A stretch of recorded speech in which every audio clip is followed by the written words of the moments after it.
Ouh, ça caille ici. Ouais. Bon bah je reviens de Cannes, là, du Festival international des Jeux à Cannes 2026. Bon bah c'est pas mal, hein. Je suis un peu fatigué quand même. J'ai beaucoup de jeux. Hey, salut toi. J'ai ramené des jeux. Bon, j'étais avec Étienne et Claire. Bon, je vais vous expliquer un peu tout ça. Alors, on va commencer par un top 3 des jeux qu'on a retenus, Étienne, Claire et moi. Et puis après, j'irai en détail sur quelques jeux. Et puis, je vous ai ramené quelques petites surprises. Hein? Allez, on y va.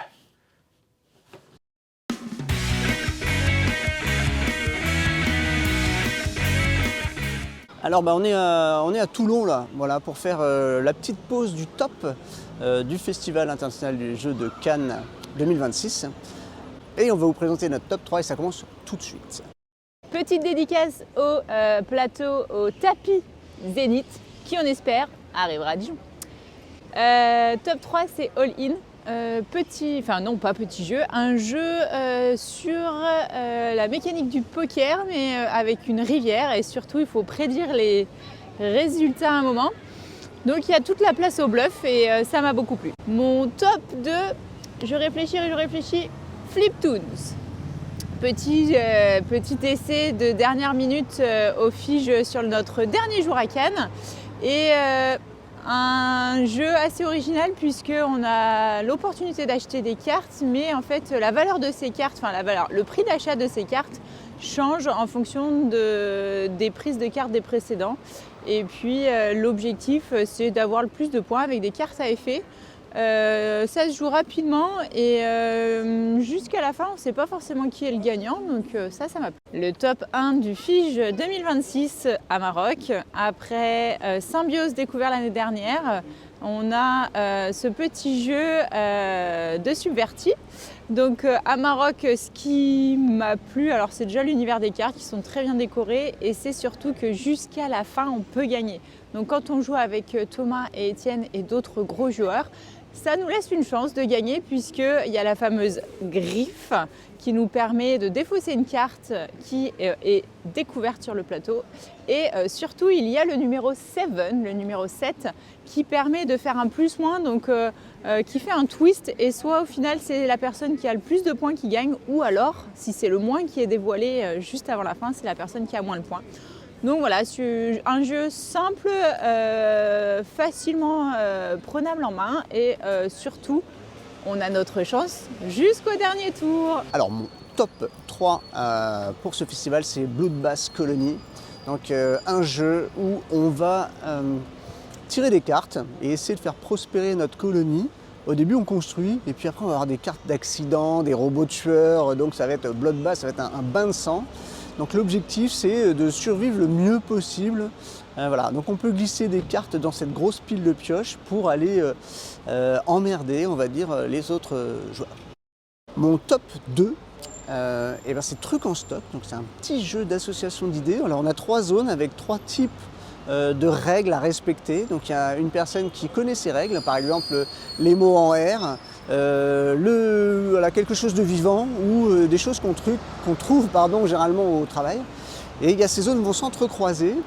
Et donc les joueurs et les joueuses vont devoir poser des mots et essayer de comprendre un peu quelle est la bonne zone. Et on va pouvoir donner des indices pour qu'ils puissent comprendre en mettant d'autres mots.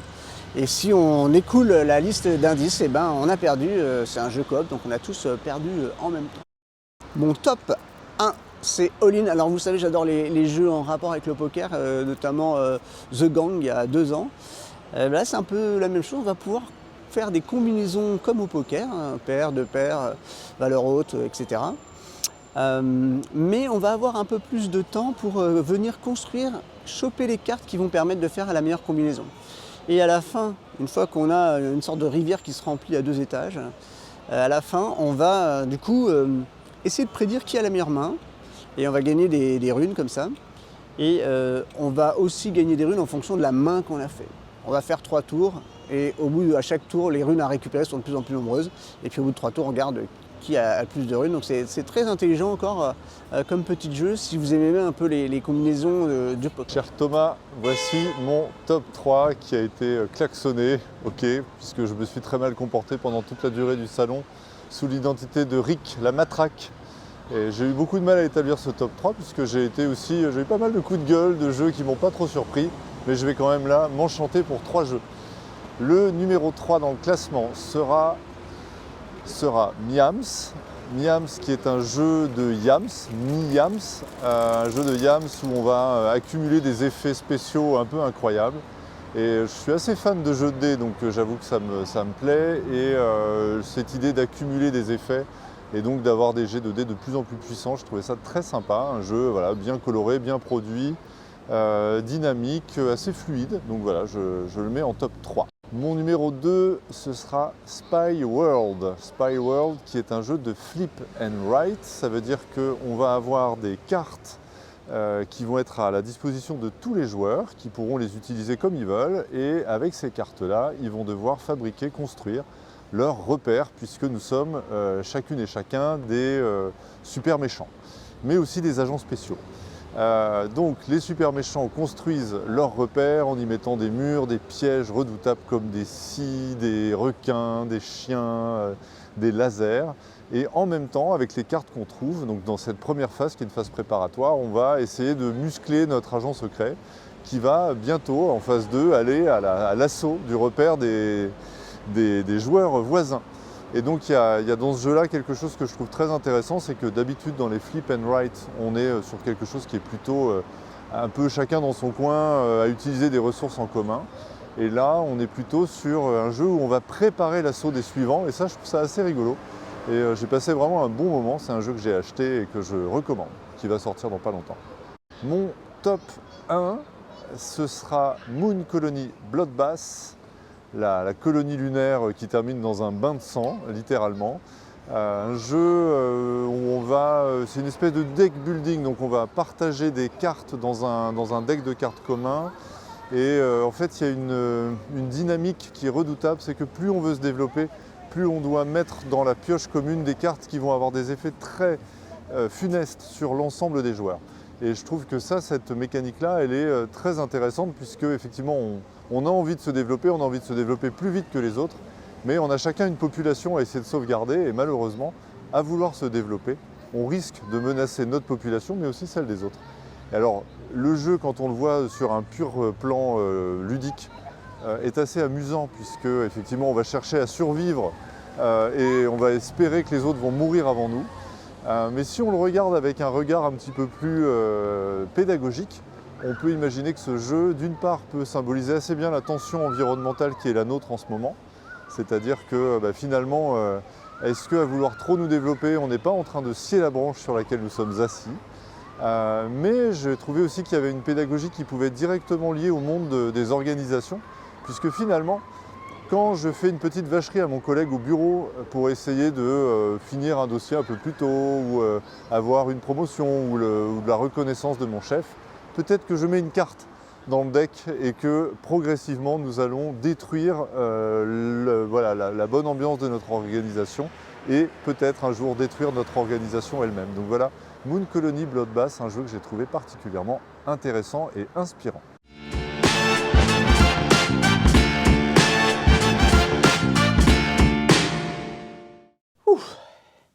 Bon bah me voilà installé, je vais pouvoir vous faire un retour. Alors vous avez vu les top 3 en fait, donc je vais passer un peu vite parfois sur les jeux qu'on a vus. Alors j'ai compté 21 jeux, 22 jeux qu'on a testés dans le cadre du festival.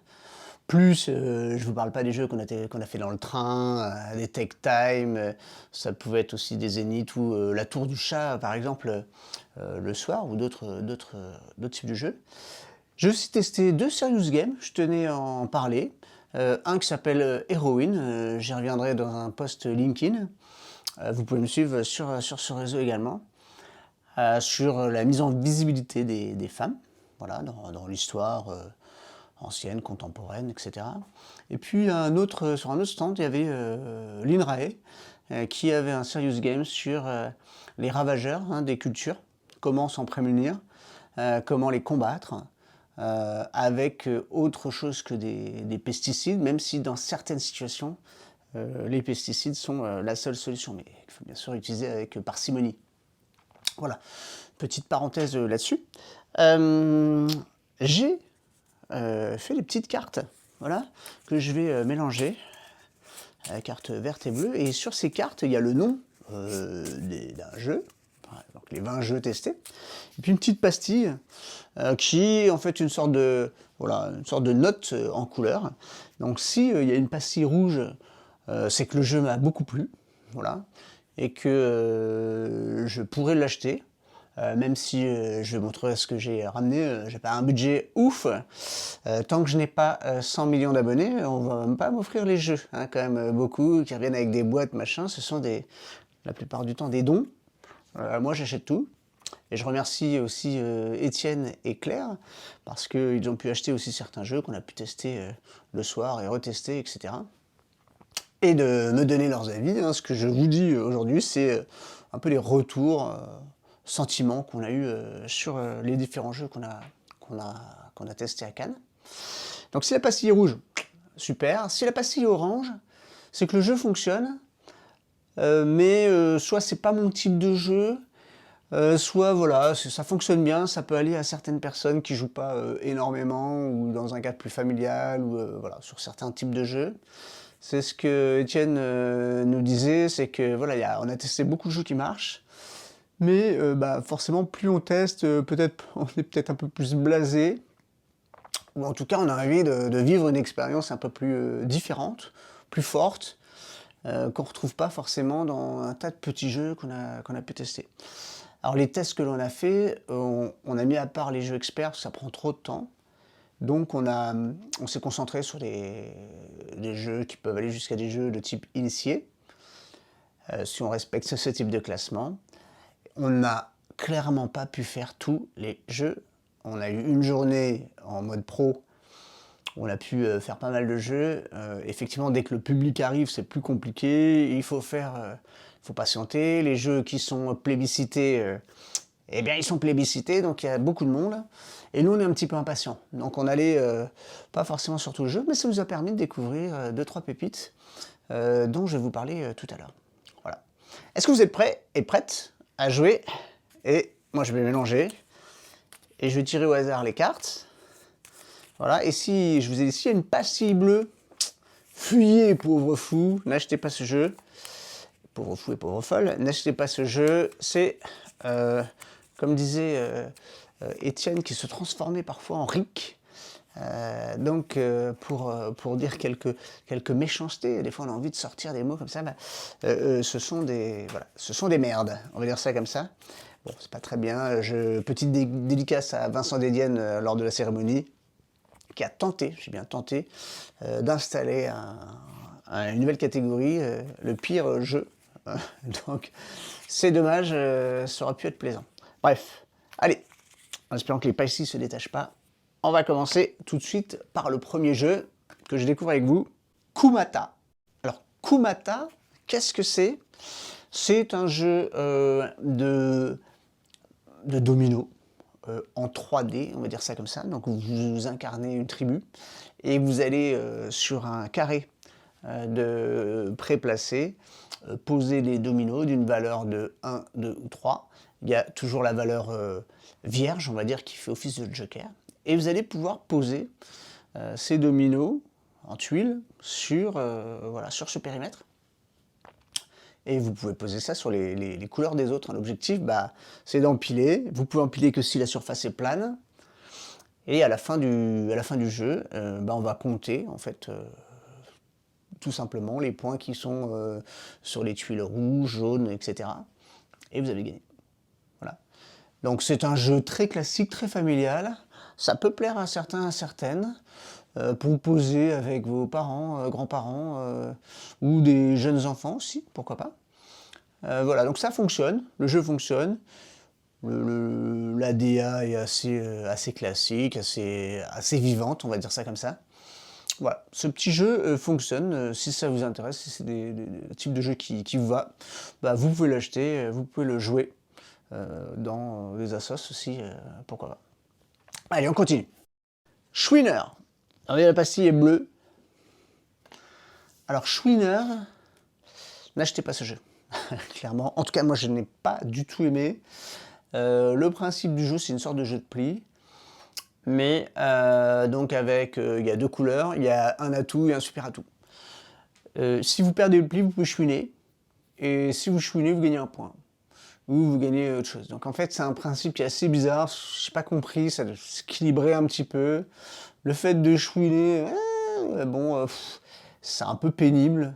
Alors, on s'est marré au début, mais c'est pas une expérience intéressante et la mécanique est pas très basique. Le fait de, quand on perd, on gagne quand même un point, ça rééquilibre. Ouais, pourquoi pas. Franchement, j'ai pas kiffé. J'ai pas kiffé. Ça peut aller à d'autres, mais moi, franchement, n'achetez pas ce jeu-là. Il y a d'autres jeux qui sont beaucoup mieux, selon moi et selon nous, en tout cas qu'on a testé. 3e carte. Ah, les secrets de Wardenkin. Ça, c'est très intéressant. C'est un jeu, je mets en bandeau les auteurs, illustrateurs, illustratrices, autrices et maisons d'édition, mais c'est un jeu écrit par Paolo Mori, le fameux Paolo Mori, qui a gagné l'As d'Or. Mais oui, qui a gagné l'As d'Or avec Toy Battle, toujours en co-auteur. Alors là, qu'est-ce que c'est? C'est un cimetière. Voilà. Et le gardien du cimetière a passé, l'arme à gauche et il nous laisse un livret avec, voilà, on doit entretenir le cimetière et il y a quelques énigmes qui nous proposent de résoudre. Il y en a 11, si je ne dis pas de bêtises. On a pu faire les 2 premières qui sont très très simples. Mais en discutant avec d'autres joueurs et joueuses qui ont été un peu plus loin lors du festival, ça se corse vraiment à partir de la 3e. Donc vous avez des tombes et en fait il y a une énigme et il faut retrouver le lien entre les tombes, l'histoire qui cache ces liens. Donc je ne vais pas vous révéler les 2 premières, mais c'est assez intéressant. On essaie de découvrir l'histoire de cette petite ville au travers des différentes tombes qui sont sous nos yeux, avec des inscriptions, avec des épitaphes, avec des dates, avec des fleurs, avec voilà, toutes sortes de détails qui peuvent vous éclairer. Il y a des corneilles, je crois, qu'on peut poser sur les tombes pour voir le lien qu'il y a entre elles, en tout cas pour chaque énigme. C'est assez plaisant et on l'a fait avec 2 autres personnes, un couple. On s'est très très bien amusé avec eux. On les remercie de nous avoir acceptés à leur table, on va dire. On s'est vraiment marré dans un jeu de déduction. En plus, bon, l'ambiance était bien parce que voilà, les personnes étaient super sympas. Mais il y avait vraiment, voilà, on se questionnait, moi j'ai même évoqué les fausses pistes à un moment donné, pas volontairement bien entendu. Voilà, donc les secrets de Wardenkin, très intéressant, bien sûr, c'est un jeu que, voilà, une fois que vous aurez fait les 11 énigmes, vous ne pourrez pas le rejouer, vous-même en tout cas, ou peut-être le faire rejouer, ça peut-être la chose, mais la DA est superbe, hein, franchement le jeu est super avec ses tombes, on a l'impression qu'il y avait des choses sous les tombes, mais après non, ou alors, voilà, on avait peur de spoiler les jeux on disait non, faut pas regarder dessous. Bref. Allez-y, franchement ça peut vous plaire si vous êtes un peu sur le mode déduction, énigme, histoire, parce qu'il y a du narratif un peu dans tout ça. C'est quoi l'histoire cachée de ces gens? On continue? Allez, Emblème. Emblème, petite pastille orange. Emblème, alors c'est un jeu où on se fait les sales coups, hein, clairement. Alors vous avez des cartes qui ont des valeurs, qui vont de 1 à 15, donc qui représentent voilà, le roi, la princesse, un matelot, une voleuse, voilà, ce type de choses qu'on peut retrouver dans beaucoup de jeux. Et il y a 3 lieux, donc il y a le château, le village et le port. Alors les lieux peuvent changer, hein, il y a d'autres lieux. Et donc vous allez placer vos personnages comme ça, donc le plus fort va toujours être en premier, on va recaler les personnages en fonction, donc en fait on choisit ces 3 fois 3 manches, on va choisir nos 3 premières cartes pour les 3 premières manches, parmi les cartes qu'on a piochées, et on va les poser et tous en même temps, enfin pas tous en même temps, quand c'est à notre tour, on les retourne et puis on les pose, etc. Donc elles ont des effets, par exemple le roi ne peut pas scorer s'il y a la voleuse, donc il y a des effets des cartes qui sont en fin de tour, et il y a des effets des cartes qui sont instantanés. Et sur chaque lieu, vous avez 4 petits encarts qui vous disent combien d'argent vous allez gagner en fonction de votre position. Alors le château, c'est assez simple, c'est 4, le premier c'est 4, je crois 4 pièces, après 3 pièces, 2 pièces, 1 pièce. Puis dans les autres lieux, c'est pas ordonné de la même manière, donc ça donne un petit challenge pour savoir où est-ce que je vais pouvoir ordonner mes personnages. Il y a des personnages qui bien sûr déplacent d'un lieu à un autre, il y en a qui les tuent, bon voilà. Voilà, un vrai jeu d'enfoiros, on va dire ça comme ça, donc ça peut plaire. Ça peut plaire, nous on s'est marré aussi à le faire. Je sais pas si c'est quelque chose que je jouerai souvent. Moi j'ai bien apprécié par exemple Traître à bord de chez Savannah. Donc ça se joue avec des gens qui sont dans le mood, quoi, parce que si vous êtes un peu fermé comme ça, s'il n'y a pas d'exclamation, voilà, je pense que ça marchera pas, quoi. Voilà, Emblème, ça peut être pas mal. Alors, je crois qu'il est déjà sorti, je suis pas sûr. Donc en termes de nouveautés, on a choisi des choses relativement nouvelles qui vont soit sortir sous peu, soit au courant de l'année pour certains. Miams, très bien Miams. Hein, c'est un Yams, c'est un mi-Yams. Donc vous l'avez vu, Étienne vous l'a un peu pitché tout à l'heure dans son top 3. Super, alors moi c'est pas du tout mon kiff normalement. Ce qui est intéressant c'est qu'on a des dés, mais parfois on peut rajouter, et surtout quand on veut rajouter un dé, c'est pas un effet qu'on a acquis, enfin on l'a gagné grâce à des jetons qui sont au centre de la table. On peut avoir un dé supplémentaire, on peut avoir un nombre de jets supplémentaires, on peut avoir voilà, des choses comme ça. Et puis il y a aussi des effets qu'on va attraper. Donc il faut choper les bons effets qu'on peut payer avec la monnaie du jeu, les étoiles. Et on va choper des effets comme ça au fur et à mesure du jeu qui vont comboter. Donc c'est très intéressant, ça combote. Les effets qu'on gagne grâce à des jetons, une fois qu'on utilise le jeton, on remet le jeton, donc on n'a pas l'effet en permanence.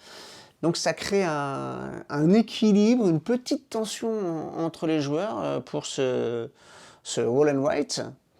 C'est pas mon kiff, mais je me suis plutôt bien amusé grâce à cette tension. On n'est pas là un peu trop posé, parce qu'on va choper les cartes, on va regarder quelle carte peut-être l'autre doit pas choper pour scorer, comboter. Ou on réfléchit pour soi, alors c'est pas une interaction folle, ce type de jeu, mais voilà, c'est très intéressant. Alors c'est un jeu qui est sorti il y a quelques temps, qui était déjà en rupture de stock, qui est revenu en stock dans la plupart des boutiques normalement. Voilà, Miams, vous pouvez acheter, et surtout si vous aimez ce type de jeu. On continue? Allez. Tilt and Shout. Tilt and Shout. Ah, on était en fin de journée. Je pense que c'était parfait. On s'est dit, tiens, on va regarder ce que c'est. Alors, vous avez une sorte de bascule avec une bille au milieu, enfin dedans. Et en fait, voilà, il y a un thème il y a 3 cartes sont devant vous, vous en récupérez une, vous lancez. Ça correspond, vous avez un peu une vision du thème. Par exemple, vous avez un téléphone portable sur le dos de la carte. Quand vous relevez la carte, le thème, c'est les applications sur un téléphone mobile. Et vous allez comme ça avec... Donc ça se joue à 2, ou en équipe, 2 contre 2, 3 contre 3, comme vous voulez. Alors 50 contre 50, ça ne marcherait pas, il n'y a pas assez de place avant d'avoir un truc géant. Donc dès que vous avez la réponse, par exemple application sur le téléphone mobile, je sais pas, vous avez votre truc de déplacement urbain, hop, tac, vous tapez, ça bascule, la bille va vers vous, elle descend vite, attention, et puis l'autre doit donner un mot, etc., ainsi de suite. Et quand on est un peu trop long à répondre, et la bille descend, et elle tombe, et du coup, quand elle tombe du côté de l'équipe, un petit bac de récupération, voilà, on a gagné la première manche. Donc il y a une sorte de... En dessous, il y a une case, on met un petit bâtonnet, on va dire, c'est du plastique. C'est pas ouf, du coup. On pourrait l'imaginer en bois, ce jeu, pourquoi pas.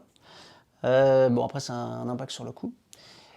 Et donc voilà, plus vous avancez, plus vous êtes fort, bah, moins le plateau va descendre et donc moins vite la bille va aller dans votre camp.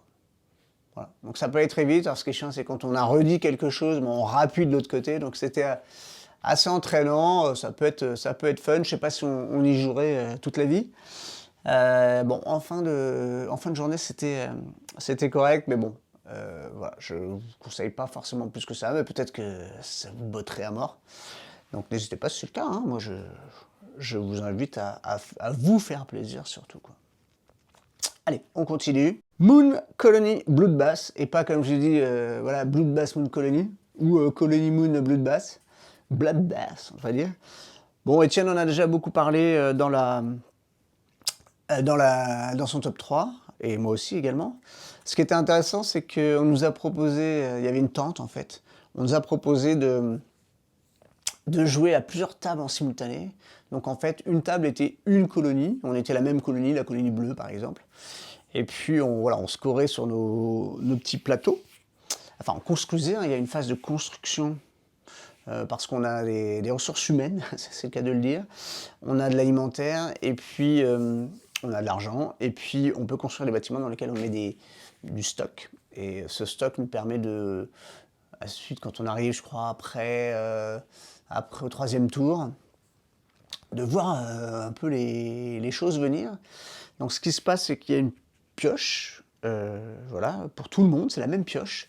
Et puis on va venir piocher, tous les effets vont s'appliquer à tout le monde. Et puis parfois, on a des avantages qu'on va glisser dans la pioche et qui vont essayer de nous favoriser, en tout cas favoriser notre colonie.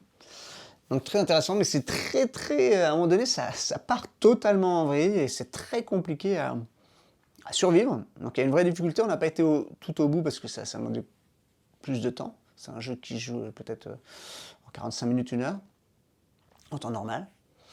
Et voilà, donc on a vraiment apprécié, on s'est fait vraiment plaisir, on était avec nos amis de Jocad, qu'on embrasse. Super boutique, super vendeur. N'hésitez pas, si vous êtes du côté de Dijon, à aller dans leur boutique acheter les jeux, tout simplement. Et voilà, une vraie bonne partie de plaisir. Donc on embrasse Stéphane, Flavio et Jean qui étaient là avec nous ce jour-là de Jocad. Allez, on continue. Lightspeed Arena. Waouh! Lightspeed Arena. On est arrivé, on a vu les gens avec des tuiles de vaisseaux spatiaux. Ok. Et puis on est arrivé à un moment donné, puis ils ont posé le téléphone et après on a vu des tirs de laser. Et ils tapaient sur le téléphone. On s'est dit mais qu'est-ce que c'est que ce truc? On s'est dit bon, c'est la résolution du jeu. Donc on a compris qu'on positionnait des vaisseaux, c'est ce qui se passe. Mais en fait on a 7 tuiles, alors il y a différents niveaux de difficulté. Selon le nombre de joueurs aussi, il y a plus ou moins de tuiles. Et on va devoir poser en 6 secondes une tuile sur un espace qui est délimité par les 4 coins de base, par exemple, ou en triangle si c'est à 3. Très vite, 6 secondes. Donc il y a différents types de vaisseaux avec différents types de lasers. Et il y a 2 comètes aussi au milieu, voilà, il y a différents éléments qui peuvent s'ajouter. Et le but du jeu, c'est de détruire, scorer, donc tirer dans des cibles et les atteindre, tout simplement. Donc on pose très vite, donc moi j'avais compris 7 tours, je me dis bon ça va durer 7 tours, qu'est-ce que c'est 7 tours? En fait 7 tours c'est 7 fois 6 secondes. 7 fois 6 secondes, c'est extrêmement rapide. Extrêmement rapide. Donc on pose nos trucs, alors on se dit merde, on bouge comme ça. Et puis à la fin, donc voilà, on a l'application. L'application, on prend en photo, on pose le téléphone et puis on peut le faire en tour à tour, parce que nous on voit, parce que ça va déjà très vite, 7 fois 6 secondes. Donc là on peut voir tour à tour les dégâts qui sont faits, les cibles touchées, etc. Et puis l'application calcule tout, nous dit combien on a scoré à la fin. Ça s'est passé en 5 minutes, ça a tout cassé. Le temps de faire le tour à tour après, en appuyant sur l'écran, voilà, ça prenait un peu plus de temps, mais 5 minutes, voilà. Le jeu est pas, si on considère l'application, est pas excessivement cher, 25 €. Bon, moi, je souligne l'innovation du truc, c'est intéressant d'avoir d'autres modèles de jeu. Voilà, l'expérience est différente. Est-ce qu'en termes de sensations jouées, c'est bien? J'ai trouvé que c'était un peu rapide. trop rapide, je trouve. Mais peut-être que je suis trop vieux, je ne sais pas. Bref, en tout cas, c'est intéressant à souligner. Regardez, allez tester, voir si ça vous inspire. Moi, je trouvais ça intéressant techniquement. Voilà, mais ça durait pour moi, trop rapidement. C'était trop rapide. Lightspeed Arena. Allez, on continue, parce qu'il y en a de la carte. Spy World. Ça aussi, c'était dans le top 3 d'Étienne. Waouh! Spy World, on était le 2e jour, on s'est dit, allez, tout le monde courait, c'était le premier jour public pour nous, voilà, c'était le vendredi. Les gens couraient de partout, on n'a jamais vu ça. Comme s'il y avait un pot de Nutella ou une valise avec 1 million d'euros. Donc forcément, tous les jeux qu'on voulait faire, un peu plus gros jeux, il y a plein de jeux qu'on n'a pas pu faire. On voulait jouer à Rebirth, on n'a pas pu. Il y avait le jeu de Catala, Bella Vista, on n'a pas pu. Il y avait God 5, par un petit jeu aussi, voilà, on n'a pas pu. Voilà, c'était blindé. Et puis, on tourne un petit peu, et puis on tombe sur le petit stand de Don't Panic Game avec ce jeu. On voit des gens commencer à jouer. On voit ce table gris. Étienne dit, allez, on va tester ça. Moi, j'étais pas chaud, hein. Parce que les flip and write, parce que c'est un flip and write, c'est pas mon dada. Par exemple, Welcome to the Moon, moi je l'avais acheté, je l'ai revendu, hein, donc c'est vraiment pas mon kiff. Je peux comprendre que d'autres adorent. Hein. Mais alors là, qu'est-ce qui se passe, c'est qu'effectivement on a 3 piles de 35 cartes, donc ça dure, il y a 2 phases dans le jeu. On va déjà construire, on est des super vilains, construire notre base. Dans cette base, on va mettre des armes un peu dissimulées, et puis des choses beaucoup moins dissimulées, comme des chiens, des gardes et des robots. Et pour construire tout ça, il nous faut aussi de l'argent. Et on va aussi pouvoir entraîner des agents pour aller dans la 2e phase, dans la base des autres, enfin dans une des bases, on va s'échanger les bases comme ça. Et puis en fonction du niveau de mouvement, de discrétion et de force de combat, on va pouvoir progresser dans cette base et aller récupérer justement les secrets, c'est-à-dire l'argent, la thune qui a permis de construire. Et voilà. Et à la fin de cette 2e phase, on regarde combien d'unités on a détruit, combien d'argent on a récupéré, est-ce qu'on a utilisé beaucoup de gadgets pour ça, donc ça peut... Voilà. Il y a tout un scoring assez simple en fait. Au début, il y a beaucoup de choses. On s'est dit, waouh, on va commencer le matin comme ça. Puis en fait, ça va bien tout seul, quoi. Très intéressant. Moi qui suis pas, voilà, le fait d'avoir une 2e phase d'exploration, le fait de construire son petit truc aussi, c'est sympa. Il y avait la route des vins, comme ça, on faisait des choses comme ça, hein, au fur et à mesure, un chemin, un cheminement, mais bon, là, c'était très, très fixe, en fait, il y avait déjà des choses posées dessus. Là, il n'y a rien, c'est vierge, il y a juste une entrée, il n'y a pas le droit de mettre certaines choses au début, voilà, mais après, on fait ce qu'on veut, on construit à façon, on est libre de tout construire, et puis, voilà, donc après, on peut avoir des agents qui sont pré-tirés, on va dire, pour aller avancer, qui ont des compétences particulières en termes de mouvement, discrétion et force de combat. Voilà, très très bonne surprise, très très bonne surprise ce Spy World.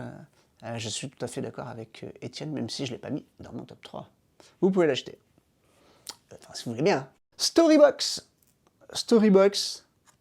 Alors intéressant, on était avec une amie, Axel, et voilà, on se pose, Storybox, on essaie de faire un jeu aussi, parce qu'on ne peut pas faire... Tu vois, on n'avait pas beaucoup de temps. Et puis Axel nous dit, c'est marrant, hein, ce jeu, j'ai l'impression que je connais. Donc on discute avec l'auteur, on ne réalise pas bien qui c'est, quoi. Et l'auteur du jeu dit, bah oui, c'est issu de Dream On. Alors on se dit, oh là là, complètement plagié le truc, quoi. Non, en fait, l'auteur qui était là... c'était Monsieur Protière, hein, co-auteur de Tech Time. Donc on s'est dit, ouais, en fait, on a discuté avec lui. Donc effectivement, ils ont racheté les droits de Dream On avec son co-auteur pour publier à compte d'auteur, on va dire, le jeu sous le nom de Storybox. Et on en a profité pour faire une petite photo. Alors, il était nommé dans la catégorie initiée avec Tech Time, excellent jeu Tech Time, on a joué à ça dans le train, mais tout le temps. Il y a Zenith qui est aussi un excellent jeu, pour moi les deux se valaient, enfin c'est 2 jeux différents, mais Oh, quitte à choisir, je vous l'ai vu, je l'ai dit dans mes pronos, hein, c'était pas évident. Bref, donc on a vachement discuté avec lui, donc on l'embrasse. Et il en fera d'autres jeux, et il en fait des super, et Storybox c'est assez sympa. En fait on a des cartes avec des images dessus, et puis dans un premier temps, chacun à son rythme, avec ses cartes, on va aller construire une histoire. Et donc l'histoire, il y a plusieurs boîtes Storybox avec des thèmes différents. Et puis l'histoire, après, on va reprendre les cartes, on va les reprendre à l'envers, on va essayer de se souvenir de l'histoire qu'on a racontée, ou au pire de la carte qu'on a mise. Et puis si on s'en souvient directement, alors c'est chacun son tour, hein, c'est pas en collectif, c'est chacun son tour, mais on peut aider la personne qui est en train de deviner. Donc si on l'aide pas, plus de points, si on l'aide un peu, plus un point, si on se foire, moins un point, on score, on regarde un peu, on a une sorte de grille de valeur pour savoir si on a été bon ou pas bon, quoi. Très sympa Storybox, si vous aimez ce genre de jeu un peu narratif, en coopération dans la narration, mais après en entraide, un peu différent dans la résolution, on va dire ça comme ça. Ouais. Et puis bah voilà, super rencontre aussi, ça c'était vraiment intéressant. Allez, on en a encore plein. Carnimal, ouais, Carnimal, alors moi j'ai beaucoup aimé, c'était pas forcément le cas d'Étienne ou Claire. Carnival, alors c'était en version proto, hein, c'est un jeu de Bruno Catala, je crois que Bruno Catala avait 4 jeux sur le festival. Monsieur Catala. Alors ça c'était un proto, c'était intéressant. On était chez Pixie Games, je dis pas de bêtises. Ça sera marqué, je suis désolé si je ne suis pas en cohérence avec ce que je dis. C'est une sorte de Cluedo dans lequel on va venir positionner un curseur. Donc au début on pioche 3 cartes, donc un personnage, une arme du crime et puis un masque de type vénitien. Et voilà, on a un petit paravent. Et l'objectif c'est de trouver quelle est la combinaison chez l'adversaire. C'est un jeu à 2, j'ai oublié de préciser. Et en fait, on va avoir 4 ou 5 colonnes, je ne sais plus, avec 3, 4, 5, 7 petites cartes qui sont retournées comme ça, qui correspondent à une des 3 catégories. Et on a un petit curseur qu'on va mettre où on veut, donc on met le curseur à la place d'une carte, cette carte prend la place du curseur où il était avant. Et le curseur a 2 facettes, soit il a une facette qui va questionner les tuiles qui sont adjacentes orthogonalement, c'est-à-dire que quand on positionne le curseur, on demande à l'autre, voilà, est-ce qu'il y a une des 4 cartes qui fait partie de tes 3 cartes, et la personne répond 0, 1, 2 ou 3. Voilà. Donc ça permet de commencer à cocher les choses. Et puis il y a aussi une flèche sur l'autre face, donc pour aller questionner sur des lignes ou des colonnes, du coup, s'il y a, pareil, des éléments de la combinaison de l'adversaire. Je trouve ça intéressant comme système. Ça, pour moi, il y a un peu de déduction. C'est très léger, mais parce qu'on coche.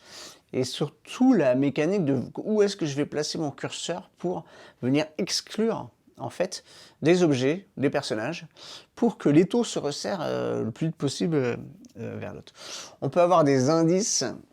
Si, par exemple, lorsqu'on demande ces zéros, on peut aller repiocher ce qui permet aussi d'accélérer l'exclusion de certaines cartes. Voilà, Carnival, ça sort, je crois, en juin, si je ne dis pas de bêtises. J'avais noté ça sur mon téléphone, mais mon téléphone, il est là, il sert à filmer. Donc je vous remettrai ça en description ou dans un bandeau. Voilà, je vous mettrai en description, ça sera plus simple. Carnival, pas mal, moi j'ai vraiment franchement kiffé. Donc allez-y si c'est votre style. Un autre jeu à 2, Red Notice, c'est un jeu de poursuite. Donc on va jouer, l'un des joueurs, des joueuses va jouer un faussaire ou une faussaire, d'ailleurs c'est une je crois, qui va tenter d'encaisser des chèques, donc retirer des chèques, les encaisser dans des banques dans différents pays. Et si elle arrive à encaisser comme ça 1 million de dollars, je crois que c'est des dollars, eh bien la partie est gagnée pour le faussaire. De l'autre côté, le FBI, lui en fait, enfin elle d'ailleurs, c'est un personnage féminin aussi, va tenter d'aller placer des zones de sécurité, se déplacer très vite parce qu'il faut qu'elle aille sur la zone où est le faussaire. Donc le faussaire a un petit paravent. Donc lui il bouge derrière ce paravent son jeton. Et voilà. Et ce qui est intéressant, c'est qu'il y a une piste. On a des jetons, hein, comme des jetons de poker, avec des valeurs dessus. Et il y a une piste avec 4 possibilités de... Donc on met des cartes d'action. Il y a 2 possibilités d'action selon les cartes. Et on va positionner d'un côté ou de l'autre, hein, peu importe. Hein, il n'y a pas un côté pour l'un et un côté pour l'autre. Ces jetons de manière cachée, puis on les retourne. Et des fois, on les lit dans un sens de gauche à droite, des fois de droite à gauche. Si on est en égalité, chacun fait son action. S'il y en a un qui est plus fort que l'autre, il fait les 2 actions. Bref, il y a une sorte de programmation, de projection aussi, pour que justement cette poursuite se fasse, alors qu'on rattrape le faussaire ou qu'on s'échappe au FBI. Il y a des petits radars aussi donc dans les actions qu'on active, et donc qui vont biper en fonction de si le faussaire passe par là. Le faussaire a 2 identités échappatoires qui lui permet, voilà, quand on l'a rattrapé une fois, il s'enfuit une première fois, une deuxième fois il s'enfuit une deuxième fois, et la troisième fois, c'est fini mon loco, c'est fini mon coco, ou ma cocotte du coup. Bref, le design en plus du jeu est chouette, vraiment chouette, ça sort de l'ordinaire, parce que là on a des designs, certains jeux, j'y reviendrai avec un autre jeu dans la pile là, qui sont plus classiques, plus pour attraper l'œil, on va dire ça comme ça. Là, il y a une vraie DA, je pense, un peu 60s, je trouve. On est peut-être dans l'univers de Catch Me If You Can, le film, si vous l'avez vu. Allez, on continue. L'encyclopédie des monstres. Qu'est-ce que c'est que ce gros truc-là? Alors on est arrivé, on voyait des bouquins. On s'est dit, ouais, ça peut être sympa. J'ai mis une pastille orange. C'est un jeu de memory. On va avoir des monstres et ils sont en 2 exemplaires. Et on a des cartes d'action donc, qui nous permettent d'aller aider, parce que c'est un memory coopératif, d'aider nos partenaires à retourner les bons monstres. Et puis on a sur la carte un monstre spécifique à trouver. On ne peut pas retourner n'importe quel binôme de monstres. Moi je trouve que c'est, en termes de mécanique, je trouve sympa, ça revisite un peu le memory. Parce que c'est chiant, un memory. Hein. Enfin, sauf peut-être pour des enfants de 4 ans, et encore. Et encore. Et puis là, il y a 5 livres, il y a 3... donc, dans chaque livret de chaque livre, il y a des histoires différentes. Donc, on ajoute des choses à chaque... voilà, c'est jamais le même jeu.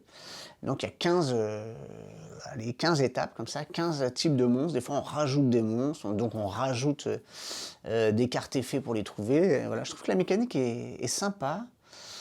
Bon, ce qui est dommage, et on l'a dit, c'est qu'il y a beaucoup de vide dans le jeu, hein, je veux dire, en termes de matière. Hein. Il y a des gros livres comme ça, c'est cartonné, on ouvre, il n'y a rien dedans. Hein, donc, c'est dommage on essaie d'avoir des jeux les plus compacts possibles pour éviter. Alors, c'est sûr, hein, c'est des bouquins, donc on ne peut pas les faire en mini, les bouquins, c'est un peu compliqué. Bon, ça aurait pu être peut-être des notes, des sortes de livres de notes, comme des carnets de notes un peu en cuir, des trucs comme ça aurait peut-être été plus sympa, mais bon, quel est le coût de tout ça? Je ne sais pas. Bon, c'est le gros malus de ce jeu si on réfléchit à la conception. Mais sinon, je trouve que c'était intéressant. Voilà. Je trouve que l'innovation est dans l'amélioration de comment on joue un memory, quoi. Moi qui travaille aussi sur des serious games, c'est noté aussi dans cette petite caboche. Allez, on continue. Panorama. Panorama. Je pense que la plupart d'entre vous n'ont pas vu ce jeu. Panorama, c'est quoi? Oh, c'est mini. On a des montgolfières et en fait, il va y avoir des sortes comme des marque-pages, enfin des tuiles en long comme ça. Et on va devoir faire, donc on bouge nos montgolfières au fur et à mesure que le soleil avance. Donc ça indique qui joue à ce moment-là. Et on va venir récupérer. Donc on peut bouger où on veut après. Mais pas trop loin, parce que si on joue trop loin, les montgolfières d'avant vont jouer peut-être 2 tours. Et si on joue sur une tuile pas pertinente, on ne va pas récupérer ce qu'il nous faut. Et puis on va compiler comme ça des tuiles. Alors il y a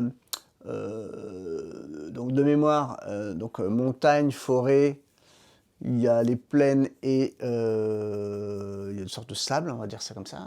Et en fait, il faut que les choses se touchent. Il n'y a pas de section et il y a souvent un animal et une plante. Et l'animal et la plante vont scorer en se multipliant. S'il y a, je sais plus, il y a 2 ours et des fleurs, et 3 fleurs, bah, ça fait 2 x 3 comme score. Et puis après, il y a des objectifs particuliers, par exemple, celui qui a la plus longue rivière, celui qui a le plus de nuages, etc. etc. Des petits scorings comme ça. Très sympa, c'est pas mon kiff, voilà, mais ça peut être un jeu posé, ça marche bien, je pense, avec en famille. Le jeu est vraiment sympa, petite boîte aussi, donc ouais, la DA est vraiment cool. Mimi, j'aime bien, on a bien aimé ces petits jeux, voilà. Bon, est-ce qu'on y joue 4000 fois, ça c'est autre chose, mais pourquoi pas. Si vous aimez ça, n'hésitez pas à vous à tester, à vous le procurer. Et si vous avez testé ces jeux-là, n'hésitez pas aussi à mettre vos commentaires en bas de cette vidéo pour nous dire nous on n'est pas tout à fait d'accord, ou oui, ça c'est bien, t'as oublié de dire ça, enfin je trouve que, voilà. N'hésitez pas à commenter. Plus vous commentez, plus il y aura des millions de followers, et plus je pourrais peut-être avoir des jeux gratos, quoi. Moi je fais ça que pour ça, c'est pas pour l'argent, c'est pour les jeux gratos. Calme-toi Thomas, calme-toi. Allez, on continue. Carnival of Sins.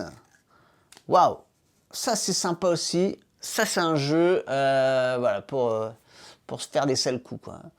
Alors, qu'est-ce que c'est? On va... là, il y a une petite innovation, c'est intéressant.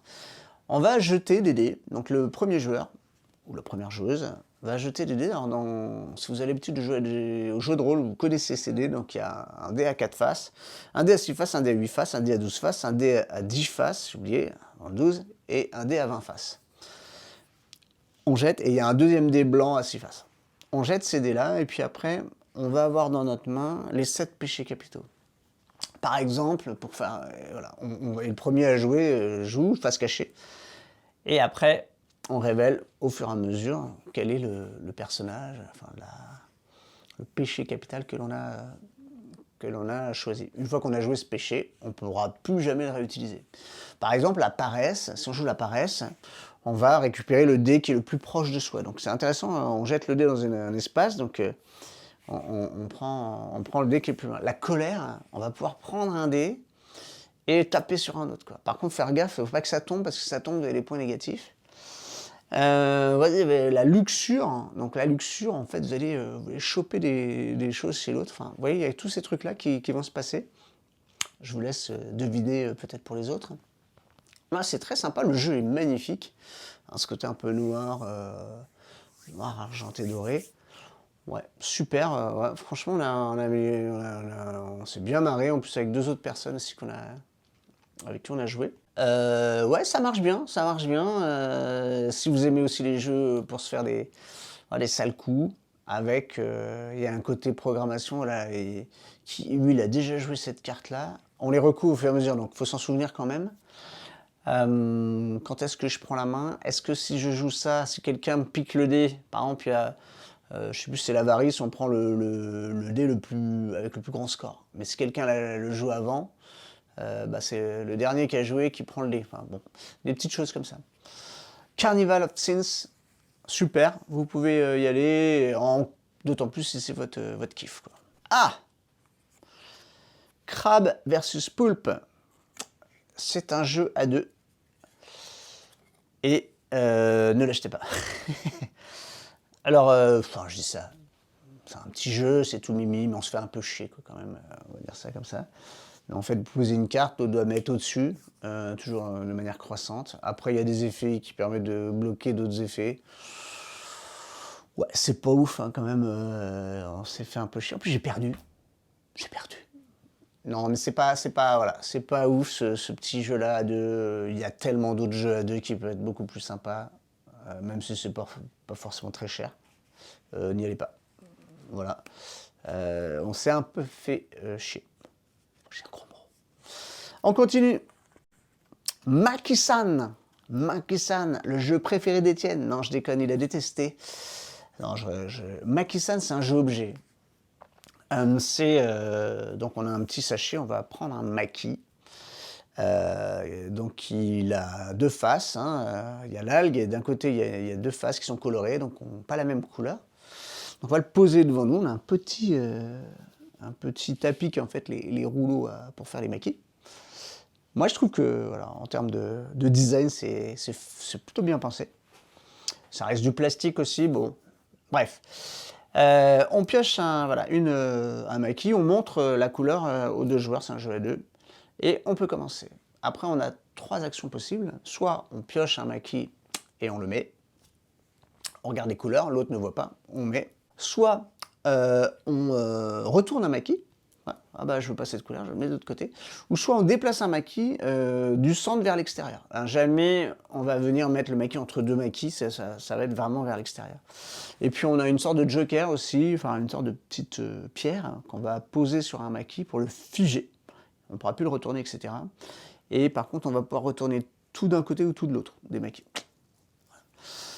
Voilà, je trouvais ce petit jeu sympatoche pour... bon, voilà, c'est pas ouf, mais c'est un petit jeu abstrait qui est pas long, facile à transporter, peut-être un peu cher pour ce que c'est sûr, mais voilà, moi j'ai mis une pastille orange, je l'achèterai pas forcément, je pourrais l'offrir, et c'est sympa, c'est un petit jeu, vous pouvez jouer à l'apéro tranquillou, ça prend pas trop de place. Maki-san. On continue, on est bientôt à la fin. Truc en stock. Alors truc en stock, déjà on y a joué avec Ludigame. Voilà, c'est un compte Instagram, vous pouvez aller sur Instagram, Ludigame. Ils sont 2, on voit une personne à l'écran, ils sont très très sympas. C'est bien de voir des gens comme ça, qui sont pas juste en train de filmer les trucs là. Parce qu'il y en a d'autres, hein. Je connais, on les voit, ils sont en train de tout le temps de filmer, puis quand tu passes à côté, tu sens que tu pourrais pas leur parler. Alors que eux, ils jouent au jeu, hein. Ils jouent vraiment concrètement au jeu, et ils sont très sympas. Donc on leur fait un coucou, n'hésitez pas à suivre leur compte Instagram, en même temps que le mien, bien sûr. Attention, ne déconnez pas. Un truc en stock, qu'est-ce que c'est? On va avoir 3, alors c'est sorti il y a quelques temps, on va avoir 3 contextes. Donc il y a une personne qui connaît ces 3 contextes. C'était moi, donc je peux vous en parler. Donc les 3 contextes que j'avais, c'était les mots, il y a un R dans le mot, se trouve généralement au travail et vivant. Donc ces 3 contextes sont symbolisés par 3 zones, hein, avec une sorte de lacet comme ça, qui vont s'entrecroiser par 2 et aussi les 3 ensemble. Et la personne qui connaît ce contexte va mettre, je sais plus, quelques 2, 3 petites cartes, des trucs sur les trucs, c'est des objets, des choses, des animaux, enfin des trucs quoi, et un peu tout. Et après, le guide va prendre 12 cartes de trucs, et les autres ont 5 cartes, je crois, 5 ou 6 cartes de trucs. Donc les personnes vont tenter de comprendre c'est quoi les contextes, sans forcément dire ce que c'est, mais en tout cas essayer de savoir qu'ils posent les choses au bon endroit. S'ils posent la carte au bon endroit, ils continuent, ils en posent une deuxième. S'ils ne posent pas la carte, alors chacun il va quand il veut, hein. S'ils ne posent pas au bon endroit, donc déjà moi je vais repositionner au bon endroit, je vais rajouter un indice de ma main, et donc une fois que j'ai écoulé, si j'écoule mes 12 indices, eh ben on a perdu, hein. Et si c'est eux qui écoulent toutes leurs mains, donc là ils avaient 20 cartes, si je ne dis pas de bêtises, bah à ce moment-là on a gagné. Voilà. Je trouve ça très sympa en termes d'association d'idées. Alors des fois c'est flou, on discutait avec Étienne qui disait ouais mais c'est tellement flou, c'est pas agréable. Moi j'aime bien ce côté un peu flou justement. Alors j'avais la posture peut-être plus... ou l'expérience de jeu est peut-être un peu meilleure, faut voir. Je trouvais ça très malin et j'aime bien proposer toujours un jeu d'association d'idées différents parce que c'est des jeux qui marchent bien. Il y a beaucoup de gens qui me disent moi j'aime bien les jeux de type avec des mots. Voilà. Donc ça marche, hein, Codename, je sais pas, mots malins, il y a plein de jeux comme ça. Donc là, ce petit truc de contexte est vraiment sympa. C'est pour ça que je l'ai mis dans mon top 3. Désolé pour la redite. Allez, on continue. All-in prédiction, on vous en a parlé dans notre top 3 de Claire et moi. Je vais aller vite, c'est vraiment je trouve, un très bon jeu. On reste sur ces combinaisons. À un moment donné, dans ma tête, c'est une sorte de poker lent. Alors la rivière n'est pas une rivière qui permet la combinaison, c'est une rivière dans laquelle on va pouvoir pêcher des cartes en fait. Donc on va pêcher des cartes en fonction de... Donc quand on a 5 cartes en main, on va jouer une carte, donc on va s'en débarrasser. Mais cette carte peut avoir plusieurs effets. Soit on va piocher une carte dans la rivière, ou plusieurs. Soit on va piocher une carte dans la pioche. Soit on va demander aux autres un peu, bah, tiens, montre-moi tes 4 cartes, ou dis-moi ta combinaison la plus forte sur le moment. On n'a pas le droit de mentir. Et on peut aussi récupérer des runes. Donc les runes, c'est une sorte de pièces en fait. Hein. Donc plus on a de runes, plus on gagne. C'est comme ça qu'on score. Et c'est comme ça qu'on regarde à la fin combien celui qui a le plus de runes a gagné. La première manche, donc on fait ça. Et puis après, on a... une fois que la rivière est remplie, donc il est 2 fois 5 quand on y joue à 4. Il y a un petit râteau qui change en fonction du nombre de joueurs et de joueuses. Et donc, on peut à tout moment dire all-in, c'est-à-dire que on va mettre des 2 cartes dans la rivière, ça va accélérer le jeu du coup, parce qu'une fois que la rivière est remplie, on s'arrête.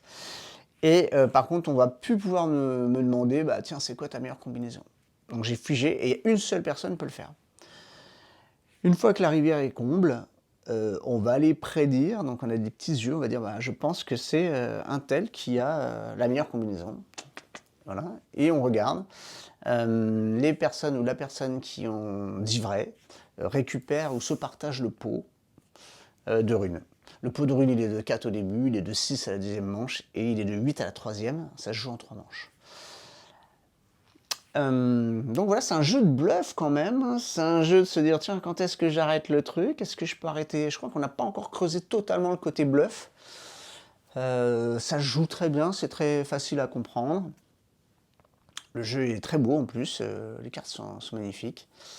Enfin, les figures, parce que les autres, qui ne sont pas les figures, elles ne sont pas plus designées que ça. Et, voilà, c'est très compréhensible.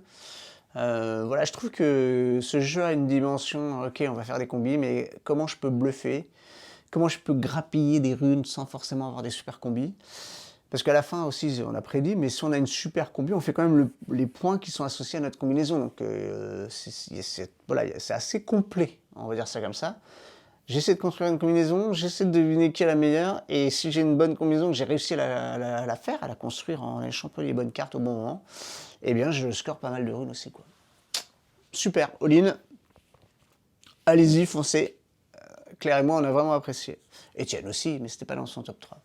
Dernier jeu sur les cartes, il m'en reste 2. Matchy Matchy. Alors Matchy Matchy, c'est tiens, un jeu avec une boîte en long, 2 personnages, là, c'est quoi? C'est des... Je sais plus ce que c'est de la nourriture là. Fun, on s'est dit allez, on était sur un stand Asmodée. Allez, on teste ça. On commence à nous expliquer les règles, mais on connaît ce jeu.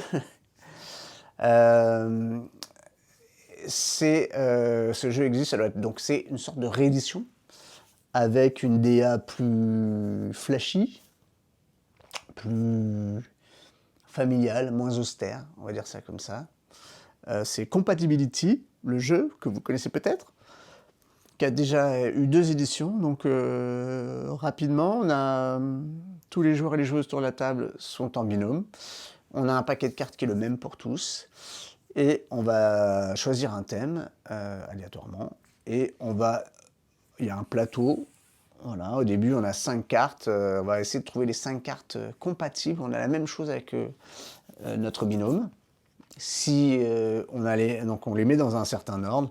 Si on l'a en même temps, au même ordre, on fait 3 points. Si on a la carte pas au même ordre, on fait 2 points. On avance sur le plateau et plus on avance, moins on aura de cartes à comparer. Et donc moins vite on avancera, on va dire ça comme ça. Et puis ça sera dur de... Alors c'est pas très compliqué. Hein. C'est marrant, c'est fun, c'est un jeu d'ambiance. Voilà, c'est pas ouf, mais ça fonctionne, comme dirait Étienne, ça fonctionne très très bien. Donc voilà, et puis bon, si vous connaissez Compatibility, bah, vous pouvez acheter cette version-là, parce que les versions anciennes sont très difficiles à trouver. Sur Vinted, elles sont un peu chéros. Si vous avez l'info là que je vous dis, revendez-les et peut-être acheter la nouvelle version. Matchy Matchy. Voilà, si ça vous intéresse, n'hésitez pas. Qu'est-ce que j'ai d'autre à montrer? Parce que j'ai pas fait toutes les cartes en fait, parce que j'avais les jeux directement.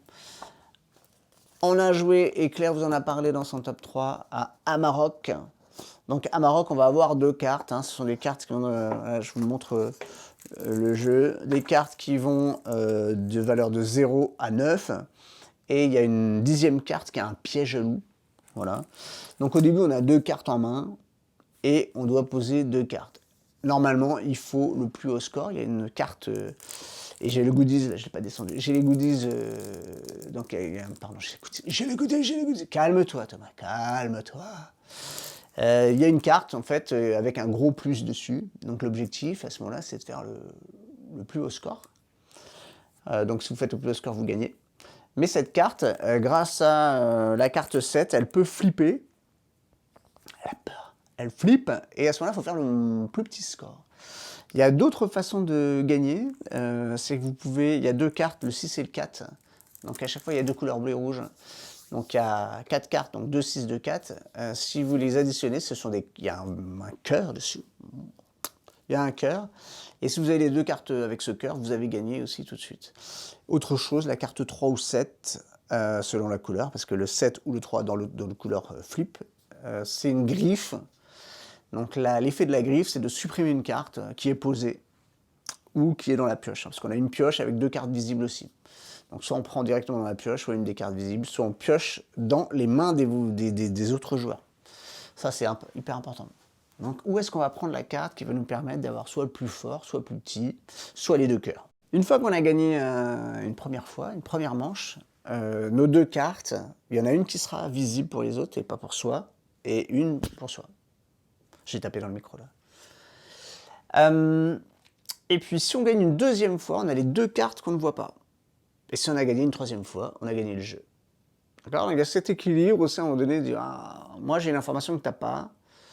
Et justement, ça joue. Tiens, je vais la prendre quand même. Je vais lui choper sa carte. Lui, c'est pas trop. Est-ce que je lui fais croire qu'il a une mauvaise carte? Voilà. Alors, certaines disent, donc à tort ou à raison, je ne sais pas, il faudrait jouer plusieurs fois. Moi, j'ai pas trop cette sensation-là, même si parfois il y a quand même de la chance, j'avoue. Voilà, certains et certaines disent que c'est un jeu purement de chance. Je ne suis pas forcément d'accord. En tout cas, c'est un petit jeu, comme c'est le Fer Subverti, donc pas cher. On a des belles illustrations, moi je trouve. On a pu rencontrer l'illustrateur qui est vraiment très sympa, Baptiste Pérez, qui a dédicacé quelques boîtes. Voilà, Amarok, très bon jeu, très petit jeu, ça dure pas 3 plombs. Alors moins on est, moins bien c'est, je crois que ça commence à 3 j'imagine. De 3 à 6, c'est vraiment plus fun, on l'a fait à 5, c'était vraiment très très chouette. À 3 c'est peut-être un petit peu moins, mais voilà, c'est quand même pas mal. Amarok. Autre jeu dont je ne vous ai pas parlé, et que j'ai acheté, donc ça veut dire que je l'aime bien, c'est Cup the Crab. Hein, il y a une expression en anglais que c'est plutôt cut the crap. Donc ça vient de là. Alors cut the crap, c'est get to the point.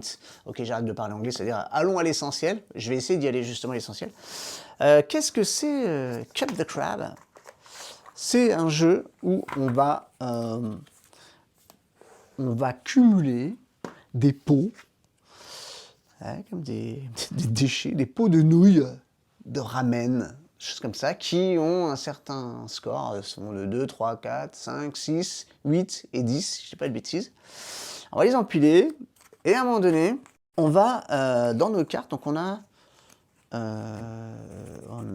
7 fois, on a 21 cartes. Donc la 21 cartes, hop, et à chaque tour, on regarde parmi ces 21, on choisit 3 cartes. On peut avoir, donc on va poser ces... Et on va les empiler, on peut les empiler sur 3 colonnes maximum. Et à un moment donné, on peut choisir, dans nos cartes, on va avoir un crabe, on va avoir un goulot de bouteille, enfin une bouteille, j'essaie de la trouver, la bouteille, une bouteille comme ça. Donc on va mettre sur les pots, c'est-à-dire qu'elle rend inaccessible hein, les pots de nouilles, où il n'y a pas que des nouilles, hein, mais bon, vous voyez bien un peu le style de nourriture. Et on a le poulpe.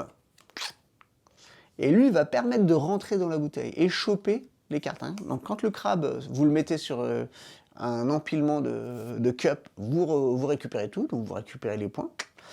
Quand vous mettez une bouteille, c'est inaccessible, mais si vous avez le poulpe, vous y arrivez, si vous avez le poulpe, vous ramassez aussi. Donc petit jeu très sympa de chez Pixie Game, qui font, qui font souvent des petits jeux vraiment longs, c'est très très bien. Ça se joue bien, pas trop court, pas trop long, même pas long du tout, mais ça nous a permis de jouer dans le train, par exemple. Voilà, ça se prend très très vite en main. Très très simple, et il y a une sorte de tension quand même. Attends, mais qu'est-ce que va mettre l'autre? Est-ce qu'il va te choper les points tout de suite? Est-ce qu'il va essayer de les cumuler, mais à quel moment essayer de les choper? Est-ce que je vais pouvoir lui passer devant? Et en plus, il y a une carte premier joueur, ou première joueuse, ce qui fait que des fois, qui tourne, et donc en fonction de l'emplacement de cette carte, on joue en premier ou en dernier, donc ça peut avoir un impact sur ce qu'on peut récupérer. Il y a un petit côté stop ou encore, j'accumule ou pas. Voilà. Chop the Crab, vraiment excellent. Vous pouvez y aller, en plus pas excessivement cher. J'adore ces genres de petits jeux que l'on trouve chez Pixie Game. Et dernier jeu que je vais vous présenter, mais je vais vous demander d'écarter les enfants de l'écran. Si vous êtes tout seul, chers enfants, tant pis pour vous. Il y avait un jeu qui s'appelle Dixit. Dixit, ouais, vous avez bien lu Dixit, c'est pas Dixit. Alors quand on a vu ça, on s'est dit mais qu'est-ce que c'est que ce truc encore? L'année dernière, il y avait Marshmallow ou Marsh, je sais pas quoi. Un jeu avec des marshmallows avec des culs, enfin, n'importe quoi, avec une mécanique de jeu débile de type Skyjo. Alors j'ai demandé quand même avant, parce que je me dis je veux pas acheter un jeu si c'est trop potache, voilà. Donc c'est un jeu initialement qui a été prévu pour plutôt des personnes de la communauté LGBT, on va dire ça comme ça. Mais ils savent s'amuser, la communauté LGBT, donc je les embrasse. Et l'objectif, c'est assez simple, c'est de s'asseoir sur le plus grand nombre de bip. Voilà. Il y a eu un bip? Bref. Donc pour cela, il va y avoir des bip qui vont être posés, et puis on va pouvoir dilater notre pour voilà, être en capacité de s'asseour dessus. Et bien sûr, il y a des cartes qui vont rétrécir notre pour voilà, ou l'agrandir. Et puis des cartes qui vont nous empêcher, voilà, qu'on va pouvoir mettre chez l'autre joueur, etc. Alors on a fait une partie. Bon, c'est pas ouf. C'est Mimi. C'est pas ouf dans le sens où on s'est mis beaucoup de bâtons dans les roues, donc pas que dans les roues d'ailleurs. Bon bref. Et du coup, bon bah après on avait deux bip et une bip pour les 5 joueurs. Donc on n'a pas réussi à super bien choper les trucs quoi. Bon, voilà, je vais vous le montrer. Voilà, c'est un vrai jeu. Voilà, c'est pas un jeu potache, on va dire sexiste ou gentil. C'est vraiment un jeu pour se marrer. Et voilà, ça coûte un peu cher. Il y a la version Deluxe, une grande boîte, enfin une grande boîte avec un tapis. Voilà, un peu plus bien mieux fait. Ben, pour 15 € de plus, ça se coûte quand même 25. Voilà, là aussi c'est un jeu objet quelque part. C'est pas un truc que vous allez sortir avec vos enfants, mais peut-être entre copains, copines, si vous voulez vous marrer. Hein, il y en a marre qu'on puisse pas se marrer dans ce monde de merde. Donc marrons-nous, tout simplement. Voilà, j'ai fini un peu pour le panorama des jeux qu'on a testés, c'est beaucoup. Et encore, on a testé sûrement une infime partie des jeux. On n'a pas fait les cartes à collectionner, les jeux experts, les jeux de rôle. Il n'y en avait pas beaucoup, je trouvais, de stands de jeux de rôle cette année. C'est pas grave, je me rattraperai sur Octogone à Lyon, parce que c'est en mai en plus cette année. Et puis, je sais pas si vous avez remarqué, j'ai fait l'acquisition, comme beaucoup de gens au festival, on les voyait avec les grands rouleaux comme ça, du tapis Vogamat, tapis de jeu Vogamat, pour Zénith. Je finirai avec ça. Je vais disparaître derrière ce tapis, peut-être. D'accord. Je vous le montre, je ne sais pas si vous verrez bien. Mais c'est un one-shot. Voilà, ce tapis qui est magnifique. Comme je joue beaucoup à Zénith, hein, Zénith, bah, c'est l'heureux élu de l'As d'or initié. On a partagé, vous le savez déjà, qui a gagné les As d'or. Bon, c'était plutôt cohérent. La cérémonie était vraiment très bien cette année, même s'il n'y avait pas Florence Mendes pour des raisons de santé. En tout cas, Vincent Dedienne a fait le job plus que le job et nous a annoncé qu'il quittait le jury après 4 années de bons et loyaux services, ainsi que 2 autres membres du jury. Eh bien, on embrasse Vincent. Je ne sais pas si tu verras cette vidéo. Sinon, bah, j'espère qu'on te la montrera. N'hésitez pas, il me faut 100 millions d'abonnés pour avoir des jeux gratos. Moi, c'est que ça qui m'intéresse. Alors, le tapis. Alors, il y a 2 sens. Hein, je vais vous montrer un sens, mais voilà. Merveilleux tapis. Pas cher. Enfin, pas cher. 40 balles, quoi, quand même.